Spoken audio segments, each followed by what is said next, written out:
Sorry dear friends. అయితే పాలు వెళ్ళిన తర్వాత సారీ ఇందాకలా వీడియో కూడా సగం సగం చేసి మీకు పెట్టినా అనుకుంటున్నారు.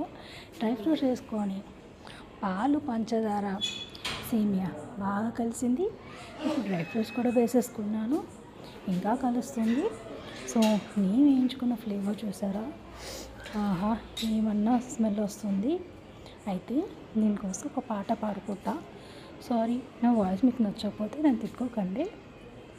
నేను ఎక్స్ట్రా ఫ్లేవర్ కోసమని అమ్మ కాశ్మీర్ నుంచి కుంకుమ పువ్వు తీసుకొచ్చిందండి. ఇది ఒరిజినల్ సాఫ్రాన్, ఎక్కడ మార్కెట్లో ఎక్కడ కూడా దొరకదు. ఎందుకంటే మమ్మీ యాత్రలకు వెళ్తూ ఉంటుంది. సో కాశ్మీర్ కూడా వెళ్ళిందనమాట, అక్కడ టూర్ పడిందని చెప్పేసి ఎలాంటి టబ్బా నాకు ఒక 3 తీసుకొచ్చింది. ఒక 1 year వరకు రావచ్చు, ఇంకా చాలా ఇయర్స్ వరకు కూడా రావచ్చు. సో కాశ్మీరు సాఫ్రాన్ వేసుకున్న తర్వాత కలర్ అయితే ఇలా వచ్చింది. దీంతోపాటు ఎక్స్ట్రా కొంచెం మన కీర్ కుర్మా టైప్లో రావాలని చెప్పేసి కొంచెం సూజీ కూడా వేసుకుంటున్నాను అండి. సూజీ వేసుకుంటే మనకి చిక్కదనం కూడా బాగుంటుంది. సో ఇంత డ్రై ఫ్రూట్స్ వేసిన తర్వాత ఇంత సేమియా వేసాను, సాఫ్రాన్ వేసాను, ఇలాచీ వేసాను, పాలు వేసి నెయ్యి వేసి చిక్కదనం రాకపోతే ఎలా?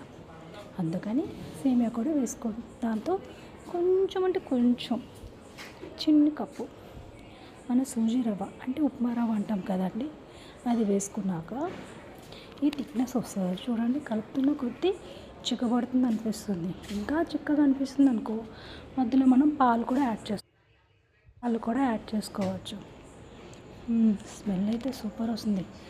ఆహా ఏమి రుచి అనరామై మరచి రోజు తిన్నా మరి పూజి తీరనిది తాజా స్వీటులలో